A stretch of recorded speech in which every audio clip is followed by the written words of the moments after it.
La renuncia de Keir Starmer cuando se cumplen 10 años del referéndum del Brexit pone el lazo a una década de convulsión política en Reino Unido en que 6 primeros ministros han pasado por el número 10 de Downing Street. El lunes por la mañana, Keir Starmer salió al sol en Downing Street, flanqueado por su personal y su esposa, con la voz quebrada por la emoción al decir que ya no era la persona adecuada para liderar a Reino Unido. Cada decisión que he tomado ha sido anteponiendo el país que amo. Por eso renunciaré como líder del Partido Laborista.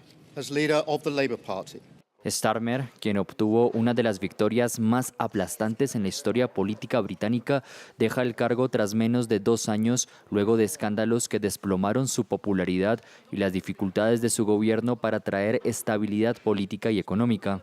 Como él, otros 5 líderes han anunciado su renuncia en Downing Street en 10 años. Creo que el país necesita un nuevo liderazgo para encaminarse en esta dirección.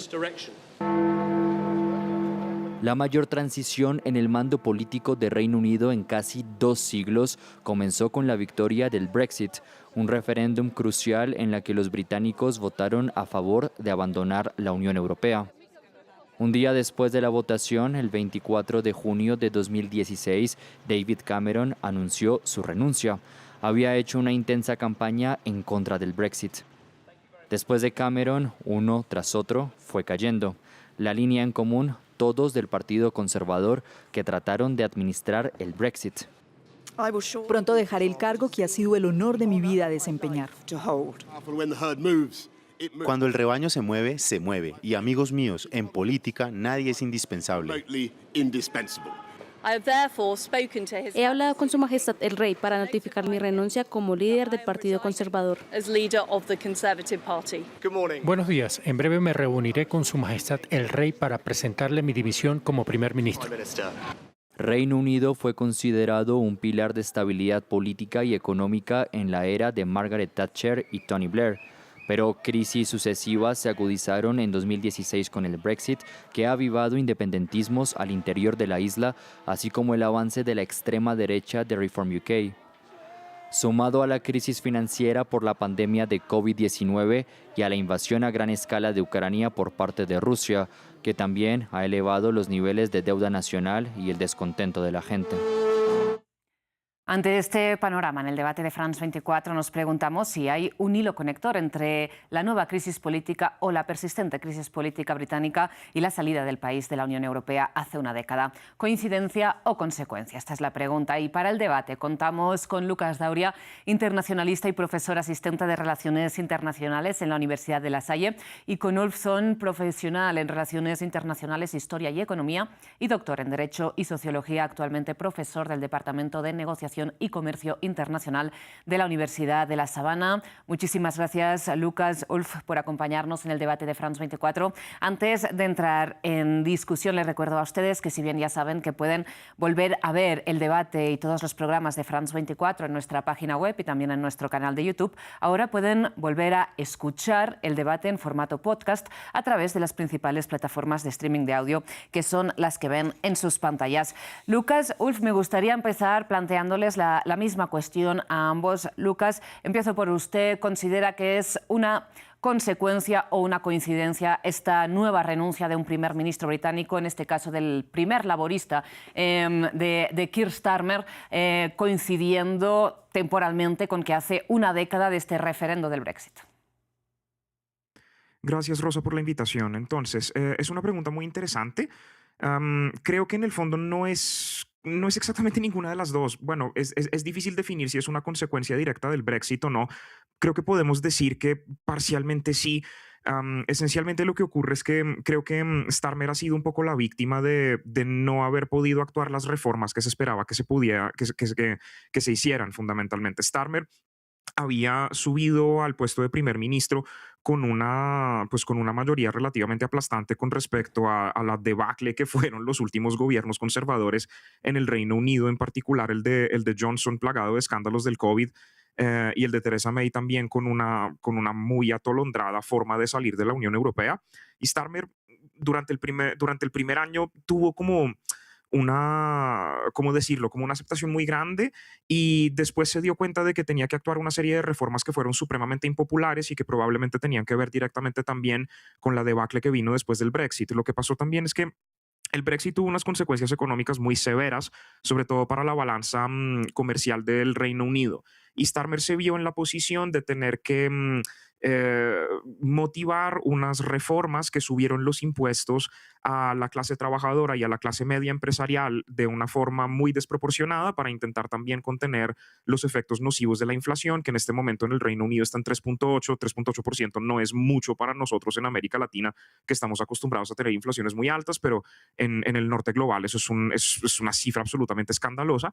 Y esencialmente esto, haber subido los impuestos a la clase trabajadora tanto, y también una mala gestión de lo que los más conservadores esperaban que fuese una gestión muy férrea del control migratorio, al final terminó causando la renuncia de Starmer, porque pues prácticamente lo que ocurrió es que en las elecciones locales de hace pocos meses el Partido Laborista perdió en más o menos 1.400 escaños municipales, que es una absoluta barbaridad, y pues esto de alguna manera motivó también a Starmer a tener que renunciar, y el motivo por el cual los perdió es que también los partidos más conservadores, en particular el de Nigel Farage, que es el que motivó el Brexit en un principio, lograron arrebatarle una enorme cantidad de escaños, más de 1.000 escaños a nivel municipal, consolidando un control de la gente que estaba a favor del Brexit muy férreo en unas zonas del noroeste y de los Midlands que son importantísimas para el Partido Laborista y que siempre habían sido grandes bastiones de la izquierda. Entonces sí, digamos que sí, es probablemente una consecuencia directa del Brexit, pero también de una mala gestión del Brexit. Enseguida entraremos a analizar en profundidad varios de los puntos que pone sobre la mesa Lucas, además de la cuestión de Peter Mandelson, el ex embajador británico en Estados Unidos y sus conexiones con Jeffrey Epstein, así como el escaño que ganó el mismo laborista, alcalde de Gran Manchester, Andy Burnham, que al final ha sido la gota, ¿no?, que digamos que ha rebasado el vaso para esta renuncia. Antes, Ulf, quisiera también a grandes rasgos su planteamiento sobre si hay una consecuencia directa entre el Brexit y esta inestabilidad política que se expresa ahora con la renuncia de Keir Starmer. Seguramente existe un nexo entre el Brexit muy mal implementado realmente y la renuncia no solamente de Keir Starmer, sino de previos primeros ministros también del Partido Conservador en ese caso. Yo agregaría realmente un sentido de declive continuo en el Reino Unido que realmente no empezó con el Brexit, sino seguramente también lo que tiene que ver con la pérdida de influencia global y económica, la crisis financiera que empezó en el 2007 en el Reino Unido y realmente duró varios años y que tenía impactos bastante negativos políticos, económicos, financieros en el balance de diferentes sectores de la economía británica, entre el sector industrial y el sector financiero y demás. Entonces yo creo que hay diferentes factores, pero seguramente el Brexit es uno de los principales. A mí, sin embargo, me gustaría agregar dos asuntos o aspectos más.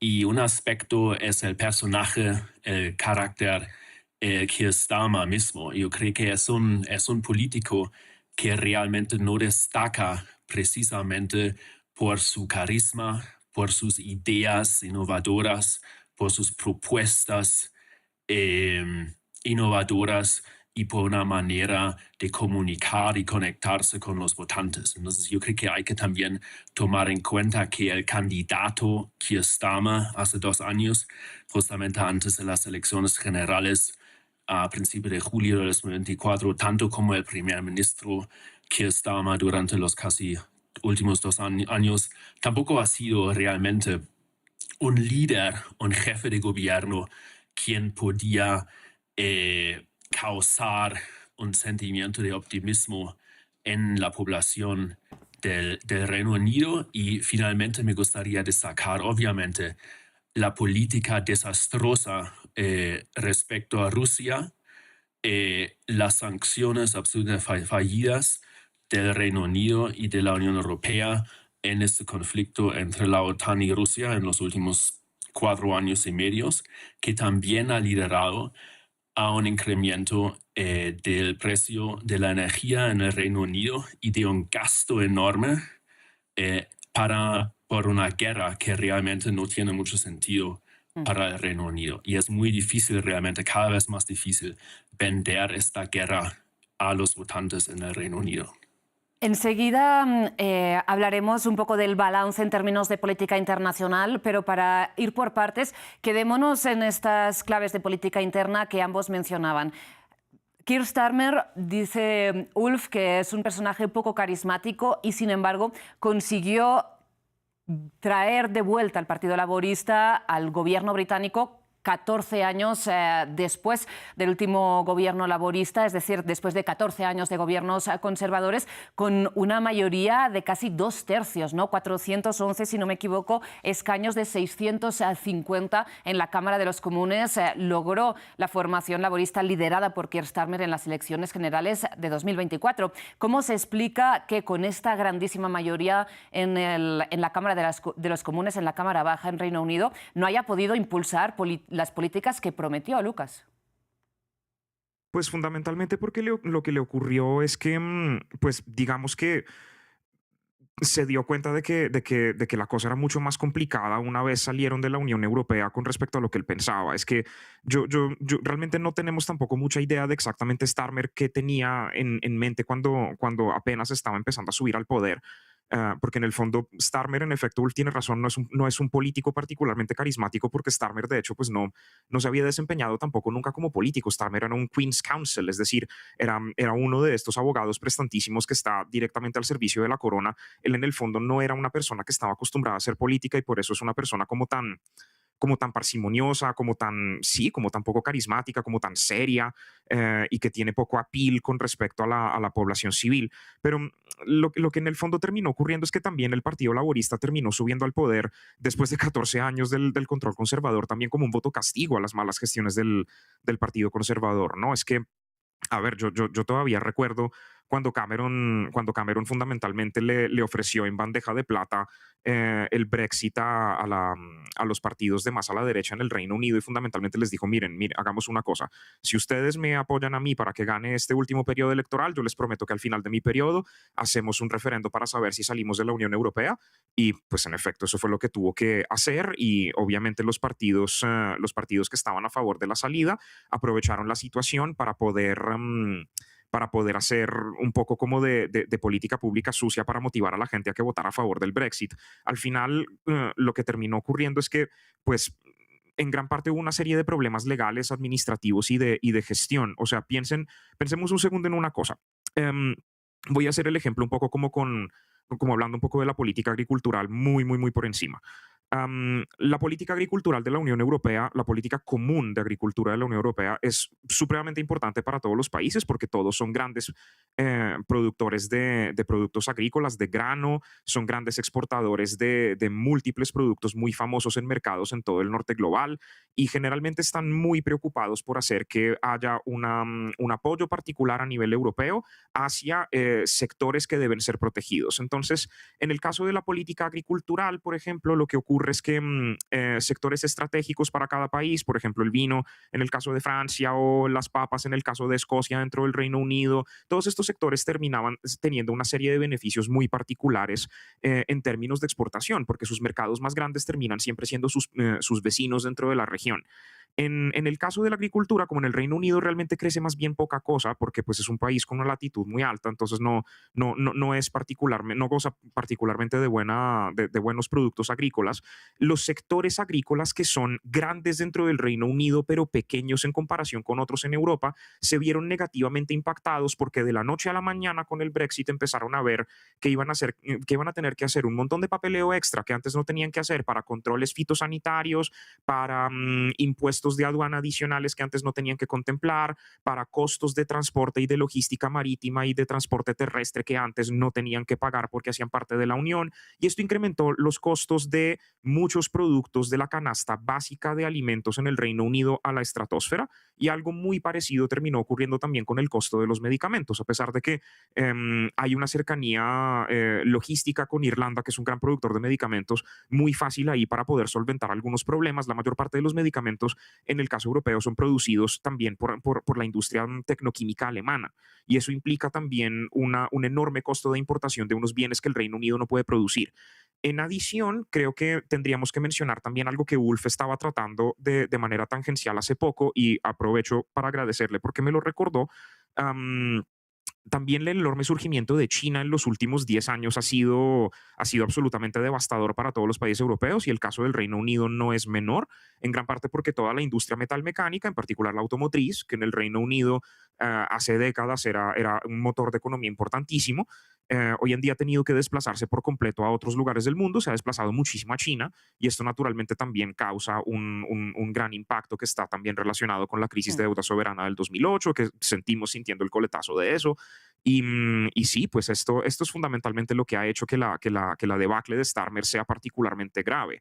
El caso también de Mandelson es paradigmático, pues porque la política exterior también ha sido bastante mala, ha dejado mucho que desear, ha sido casi como una veleta, ¿no? Como que cambia de opinión de un día a otro, pero la política interna, como para resumir, lo más grave han sido los impuestos, la inflación y el costo de la comida y medicamentos, y el mal control de la migración, pues para la gente que no quiere migrantes dentro del país. Y teniendo en cuenta estas realidades que ha expuesto Lucas, de lo que supone de repente, ¿no?, la creación de nuevas fronteras, nuevas aduanas, la reconfiguración global del mercado, Ulf, ¿habría alguna otra forma de gestionar el Brexit que no hayan intentado los primeros ministros conservadores y ahora el primer ministro laborista Keir Starmer antes de renunciar? Bueno, la esperanza de los promotores del Brexit obviamente fue establecer el Reino Unido como una plataforma, sobre todo comercial, de libre comercio con bajos impuestos, baja regulación entre Estados Unidos y la Unión Europea. Eso fue la esperanza. Y nosotros tenemos que destacar que, como buenos demócratas que somos, también hay que aceptar, obviamente, este voto del plebiscito, el resultado del plebiscito el 23 de junio del 2016, que dio un claro mandato al gobierno británico a negociar el Brexit. Eso realmente no se hizo durante 3 años enteros, hasta realmente la llegada de Boris Johnson. Y el Reino Unido entonces salió finalmente a finales de enero de 2020 de la Unión Europea.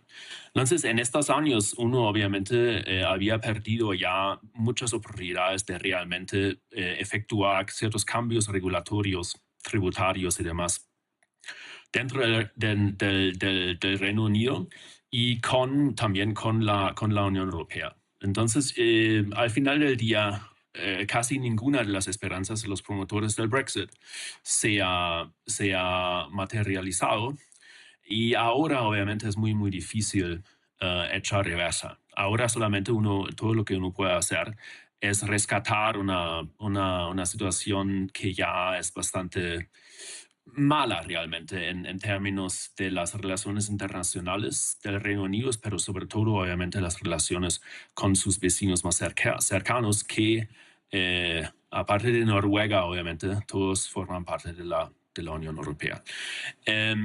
Uno también tiene que observar, creo yo, que en los últimos años, ya bajo el mandato de los últimos primeros ministros conservadores del Partido Conservador, ya había un cierto acercamiento entre el Reino Unido y la Unión Europea respecto a, por ejemplo, ciertas políticas exteriores.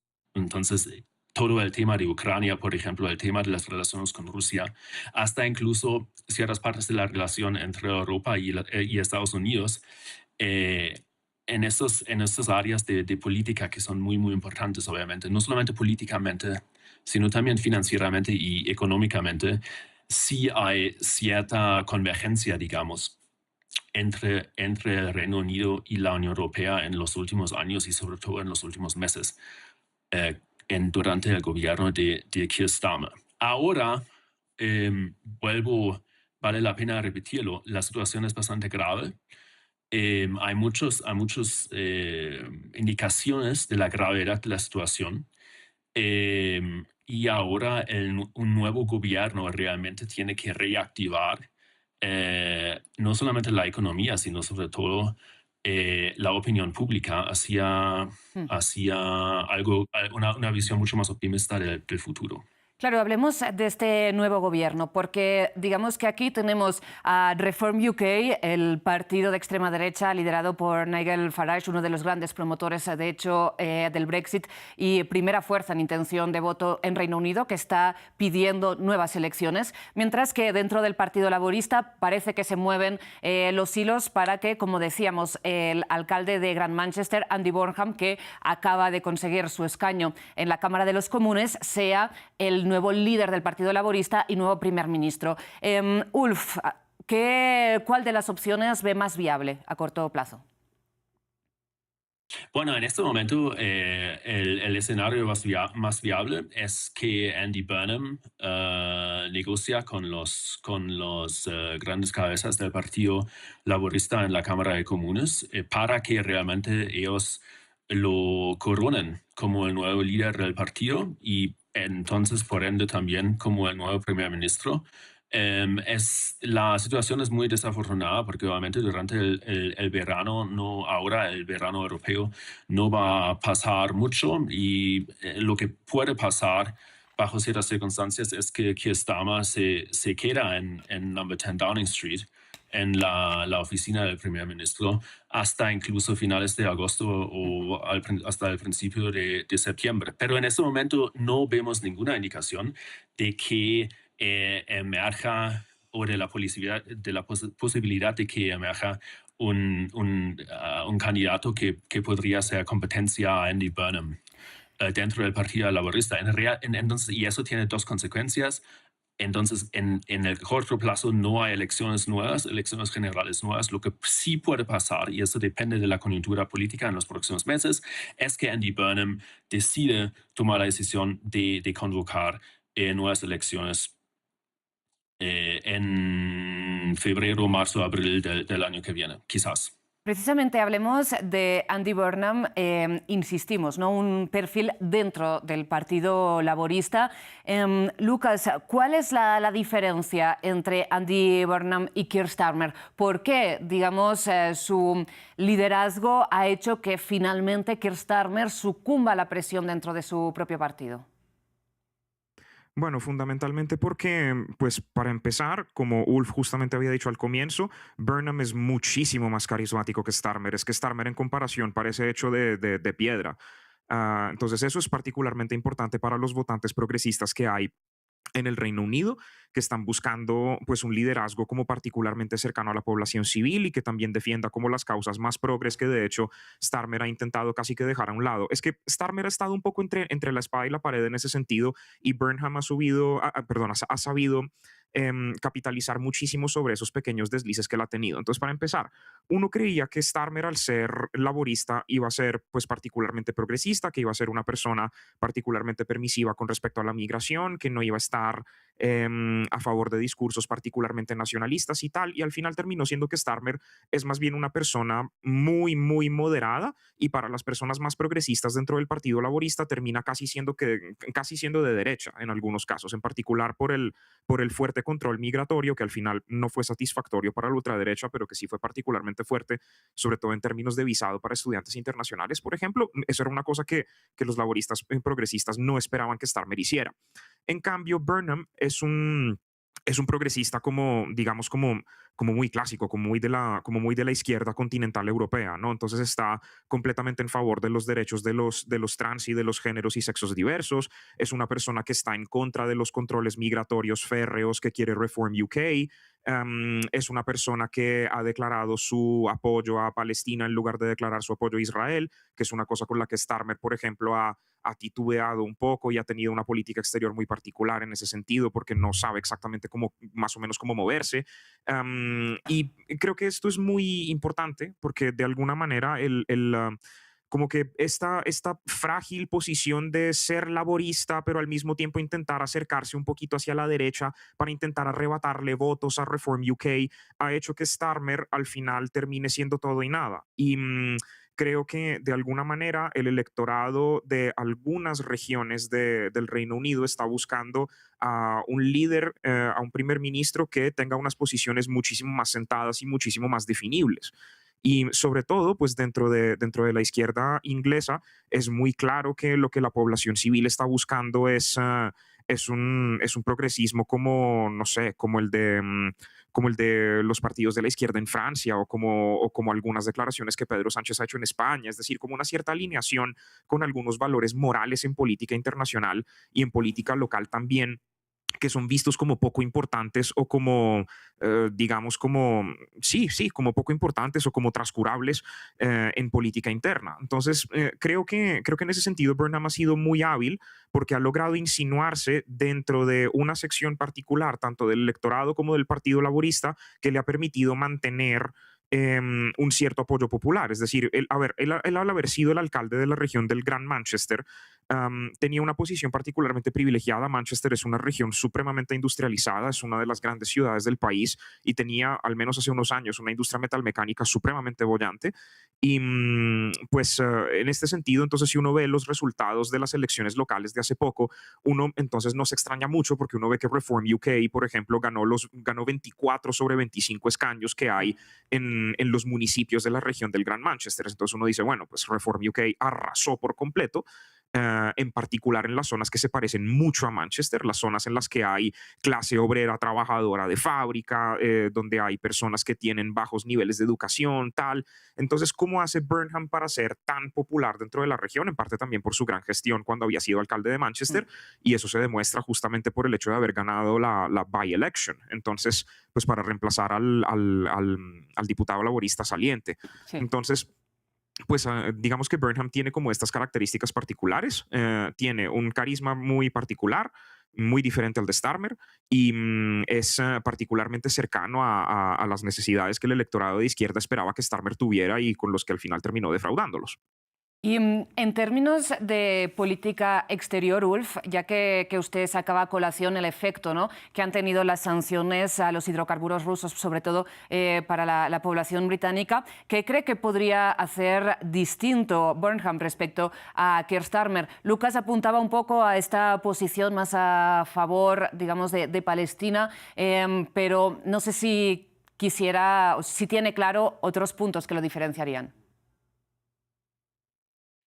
Yo creo que honestamente en términos de política exterior y sobre todo respecto al tema de Rusia y Ucrania, Andy Burnham no va a ser un primer ministro muy innovador realmente. Yo creo que en los grandes rasgos los europeos, que en este caso incluye al Reino Unido, están tan convencidos de que están haciendo lo correcto que es muy, muy difícil cambiar la política de un solo país respecto a Ucrania y Rusia. Yo creo que en este sentido no vamos a ver muchos cambios, desafortunadamente realmente para Europa y para el Reino Unido.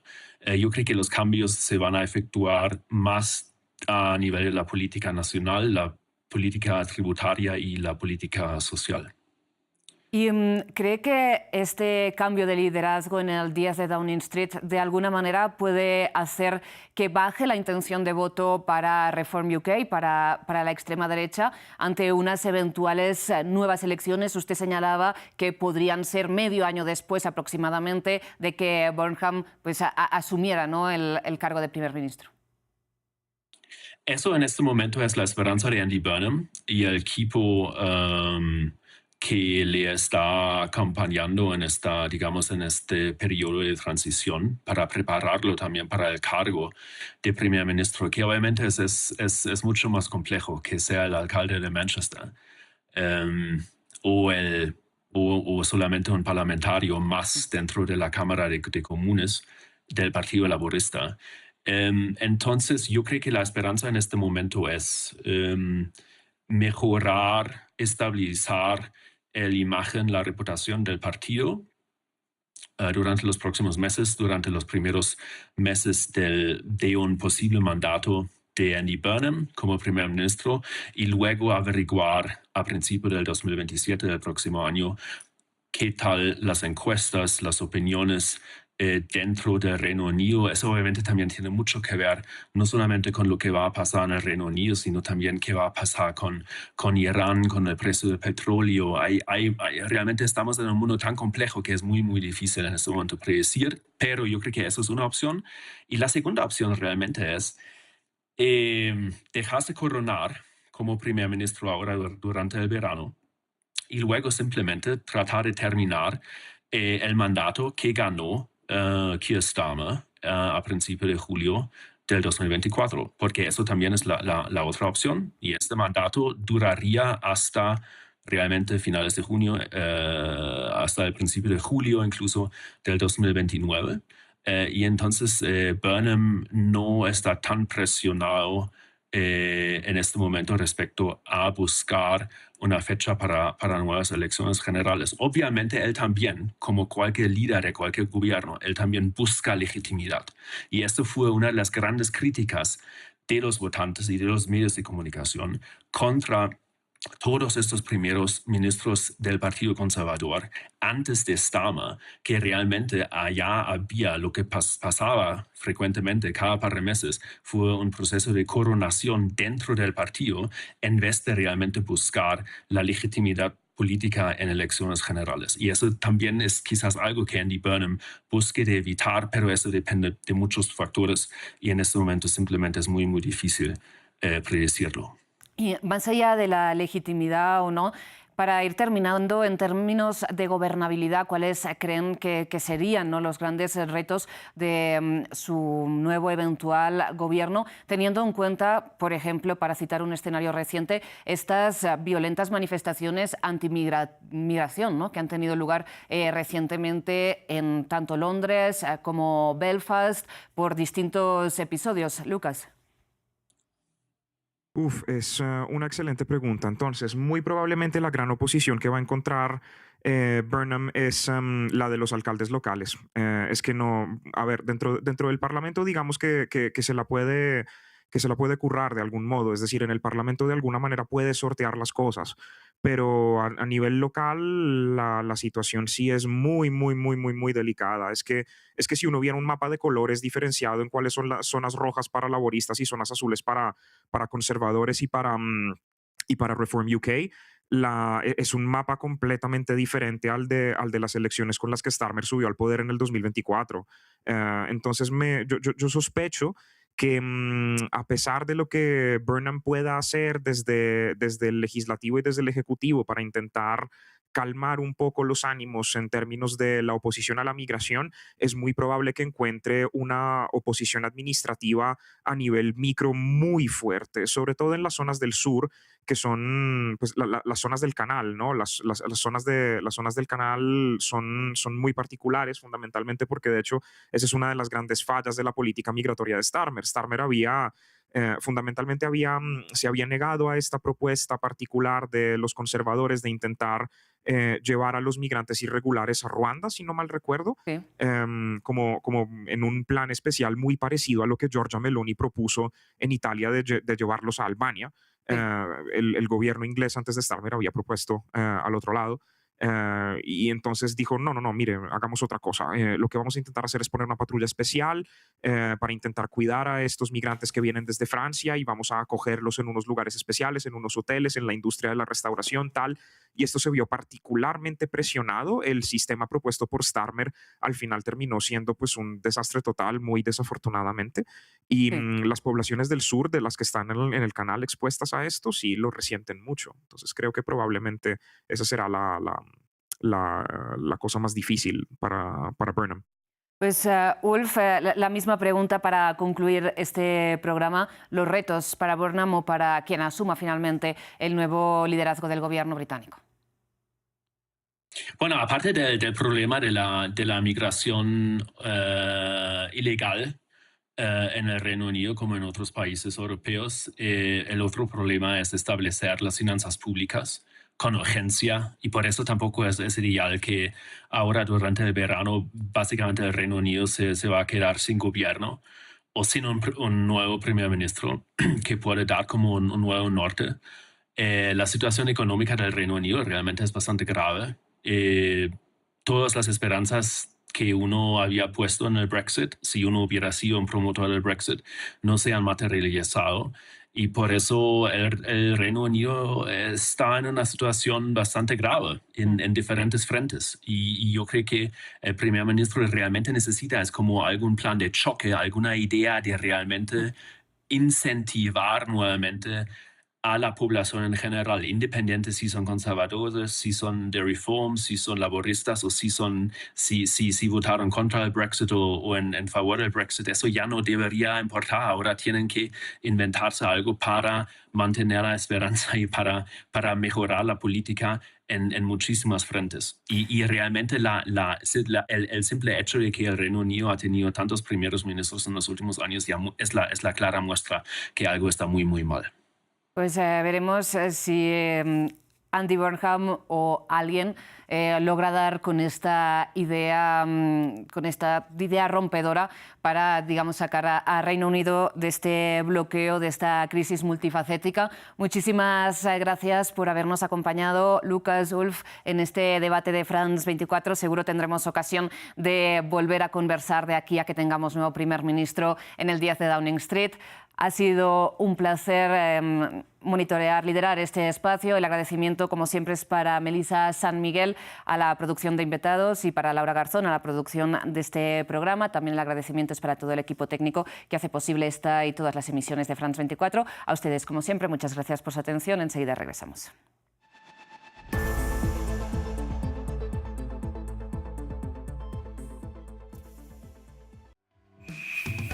L'an dernier, France 24 a atteint a historic number of digital views. 75 مليون مشترك. Que nos siguen en las redes sociales. Avec 2,6 milliards de vidéos vues. Proof that you share our passion. بالأخبار الدولية. Verificada e independiente. شكراً. Merci. Thank you.